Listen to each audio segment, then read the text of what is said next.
अमरीकी सदर के ईरान जंग जल्द खत्म होने के ऐलान के मुस्बत असरात। आलमी मंडी में खाम तेल की कीमतें नीचे आने लगीं। WTI की कीमत में 10% कमी, $88.30 फी बैरल हो गया। ब्रेंट क्रूड की कीमत में 9% कमी, $92.53 फी बैरल में फ़रोख्त। गुज़िश्ता रोज़ खाम तेल की कीमत $119 फी बैरल से तजावुज़ कर गई थी। G7 ममालिक ने हंगामी ज़खायर के इस्तेमाल का इशारा दिया था। तेल की कीमतें गिरने के बाद एशियाई मंडियों में मुस्बत रुझान। जापान के निकी इंडेक्स 2.8% इजाफा। जनूबी कोरिया के कॉस्पी एक्सचेंज में 5% से ज़ायद इजाफा रिकॉर्ड किया गया।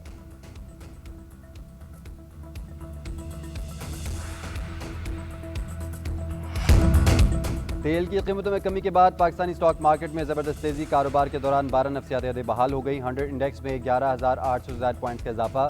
मार्केट 1,58,354 की बुलंद तरीन सतह पर पहुंची। कारोबार में 7.61% इजाफा रिकॉर्ड। 13 अरब से ज़ायद मालियत के 14 करोड़ हिस्सेस के सौदे। 408 कंपनीज के हिस्सेस की मालियत बढ़ गई।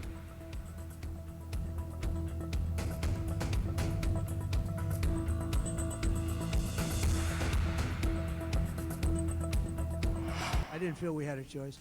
If we didn't do it, they would have done it to us. Most of Iran's naval power has been sunk. It's on the bottom of the sea. It's almost 50 ships. I was just notified it's 51 ships. I didn't know they had that many. अब Hormuz से रुकावट ख़त्म न हुई तो मौत, आग और कहर बरसेगा। ईरान के इक़दाम से तेल की तरसील रुकी तो इंतहाई शदीद कार्रवाई होगी। ईरान में ऐसी तबाही करेंगे कि फिर उभर नहीं सकेगा। अमरीकी सदर डोनाल्ड ट्रंप की ईरान को धमकी, बोले मुश्तबा खामनाई के इंतखाब से मायूसी हुई। ईरानी लीडरशिप के 2 लेवल ख़त्म हो चुके, नई क़यादत को भी निशाना बनाया जाएगा। ईरान इसराइल को ख़त्म करना चाहता था, इनके पास एटम बम आ जाता तो मुश्किल हो जाती। इनके ज़्यादातर मिसाइल ख़त्म कर दिए, ड्रोन गिराए जा चुके हैं। ऐसी जगहों को निशाना बना रहे हैं जहाँ वो ड्रोन बनाते हैं। ट्रंप का तेल की कीमतें कम करने के लिए कुछ पाबंदियों में नरमी का ऐलान, कहा इस हफ्ते नहीं मगर ईरान जंग जल्द ख़त्म हो जाने वाली है। जैसे ही सब खत्म होगा दुनिया कहीं ज़्यादा महफूज बन जाएगी। ट्रंप का रूसिया मंसब से भी राब्ता, ईरान जंग समेत दीगर आलमी अमूर पर तबादला ख्याल।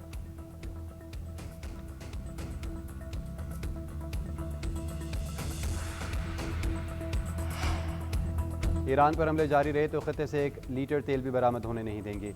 पासदारान इनकलाब की वार्निंग, ईरान से मुतल्लिक ट्रंप की बातें बेमानी करार, कहा जंग के खात्मे का तयन हम करेंगे। खत्ते में सलामती या तो सब के लिए होगी या फिर किसी के लिए नहीं। अमरीकी और इसराइली सफ़ीरों को निकालने वाले ममालिक को कल से आबना हुर्मुज़ से गुजरने की मुकम्मल आज़ादी होगी।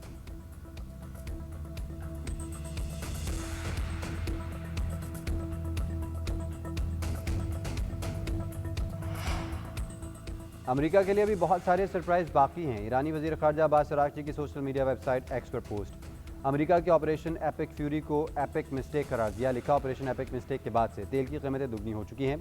दीगर तमाम अशिया ज़रूरी है कि कीमतें भी तेज़ी से बढ़ रही हैं। ईरान मुकम्मल तौर पर तैयार है और हमारे पास भी कई हैरानकुन इक़दाम मौजूद हैं। अमरीकी टीवी को इंटरव्यू में बातचीत का इम्कान रद्द कर दिया। कहा अमरीका के साथ मुज़ाकरात का तजुर्बा बहुत तल्ख़ रहा है। मुज़ाकरात के 3 अदवार में अमरीका ने खुद को कहा कि पेशरफ्त हुई है। इसके बावजूद हम पर हमले किए गए, जंग मुसल्लत की गई, हम अपना दिफा कर रहे हैं।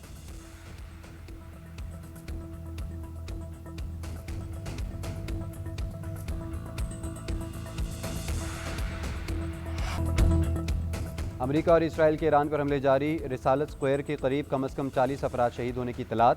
तेहरान में एक रिहायशी इमारत पर मिसाइल हमला, मलबे से 1 साला बच्ची की लाश निकाली गई। दीगर शहरों पर बमबारी से मजीद दर्जनों शहादतों की इतलात। करज में ताकतवर धमाकों के बाद आसमान रोशन। मकामी अफराद का कहना है पूरा शहर शदीद हमलों की जद में है। तैयारे इंतहाई कम बुलंद परवाज़ कर रहे हैं। इन जंगी तैयारों की आवाज़ मुसलसल सुनाई दे रही है जो रुक नहीं रही। मशरक़ी तेहरान में एक सनती मरकज़ और रिहायशी इमारतों को भी निशाना बनाया गया। शहदा की मजमूई तादाद 1350 हो गई। 13,000 के करीब ज़ख्मी हैं।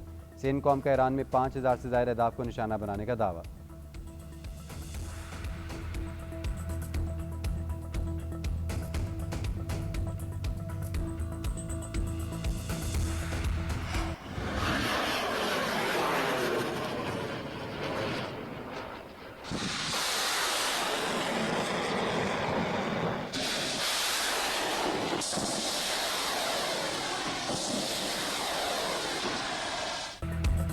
ईरान के खलीज ममालिक में अमरीकी तनसीबात पर जवाबी हमले। बहरीन में फ़ज़ाई हमले के सायरन बज उठे। रिहायशी इमारत पर मिसाइल गिरने से 29 साला खातून जाँ बहक। शहरियों को महफूज मकामात के करीब रहने की हिदायत।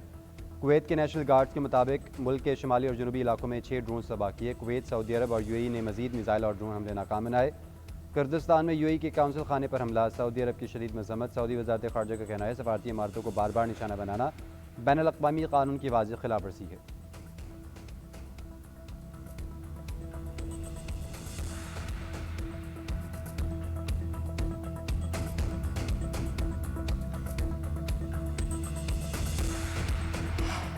पेंटागन ने ईरान पर हमलों के इब्तदाई 2 दिन में $5.6 अरब के हथियार इस्तेमाल किए।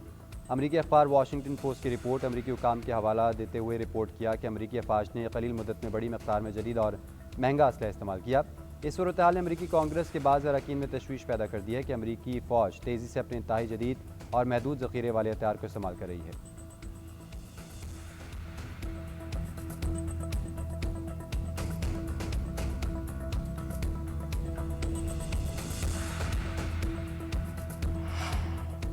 अमेरिका ने अफगानिस्तान को नाजायज़ हिरासत में रखने वाली रियासत करार दे दिया। अमरीकी वज़ीर ख़ारजा मार्को रूबियो ने कहा, अफगानिस्तान नाजायज़ हिरासत की सरपरस्ती करने वाला मुल्क है। तालिबान बदस्तूर पॉलिसी में रियायतें हासिल करने के लिए दहशतगर्द तरीके इस्तेमाल कर रहे हैं। इस तरह के हथकंडों से वो आलमी दबाव को मज़ीद बढ़ा रहे हैं। ये किसी सूरत कामयाब नहीं होंगे। अफगानिस्तान तमाम अमरीकी कैदियों को फौरी तौर पर रिहा करे।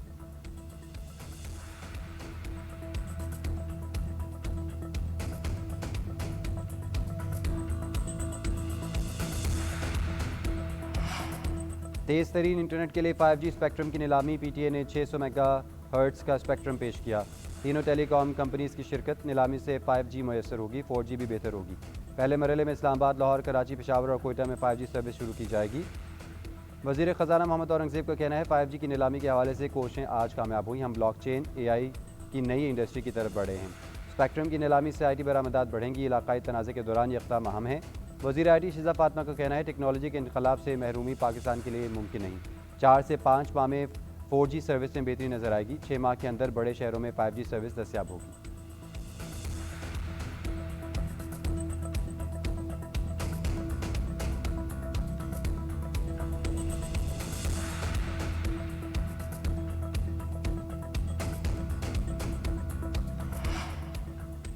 मुल्क में फौरी तौर पर पेट्रोल बहरान का खदशा खत्म। पोर्ट कासिम पर पेट्रोल से भरे जहाज़ों की आमद शुरू। 3 जहाज़ पहुंचने का शेड्यूल है। 50,000 मेट्रिक टन पेट्रोल का जहाज़ गुज़िश्ता रोज़ पहुंचा। 25,000 मेट्रिक टन का दूसरा जहाज़ आज लंगरअंदाज हुआ। 34,000 मेट्रिक टन पेट्रोल के साथ जहाज़ कल पहुंचेगा।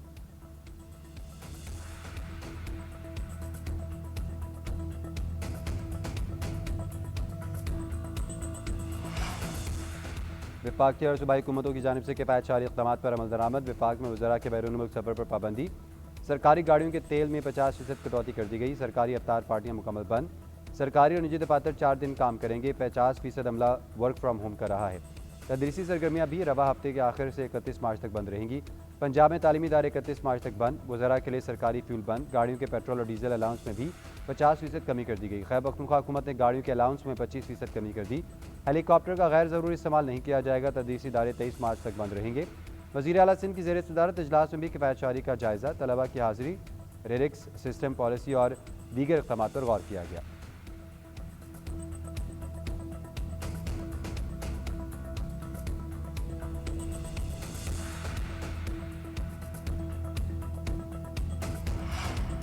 वज़ीर दाखिला मोहसिन नकवी से उलमा कराम की मुलाकात। यौम शहादत हज़रत अली अलैहिस्सलाम पर जुलूसों और मजालिस की सिक्योरिटी पर तबादला ख्याल। मौजूदा सूरत हाल के तनाज़ुर में तमाम जुलूसों को नमाज मगरिब तक ख़त्म करने पर इत्तेफाक। दीगर जुलूसों का दौरानिया भी कम करने का फैसला। मोहसिन नकवी ने कहा कि अज़ादारों की हिफाजत और सहूलत के लिए हर मुमकिन इक़दाम किया जाएगा। उलमा कराम ने हमेशा मुश्किल वक्त में पाकिस्तान का भरपूर साथ दिया है। आज भी इत्तेहाद और इत्तेफाक का तकाजा है। उलमा कराम ने भाईचारे और इत्तेहाद को फ़रोग़ देना है। उलमा की हर मुमकिन ताउन की यकीन दहानी।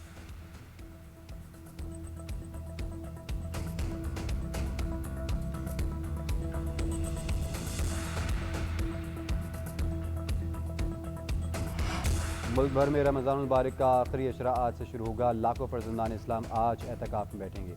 मर्द हज़रात मसाजिद में चाँद नज़र आने तक एहतिकाफ करेंगे। ख़वातीन अपने घरों में एहतिकाफ करेंगी। मसाजिद की कमेटियों ने मुतक़फ़ीन के लिए ख़ुसूसी इंतज़ाम कर लिए। बेशतर मसाजिद में मुतक़फ़ीन के लिए सहर और इफ्तार के भी इंतज़ाम। मुतक़फ़ीन मुल्क की सलामती, मुआशी इस्तेहकाम के लिए दुआएँ करेंगे। फ़लस्तीन और कश्मीर के मज़लूम मुसलमानों के लिए भी ख़ुसूसी दुआएँ करेंगे। आखिरी अशरे की ताक रातों में लैलतुल क़द्र की तलाश के लिए शब बेदारी का भी एहतमाम किया जाएगा।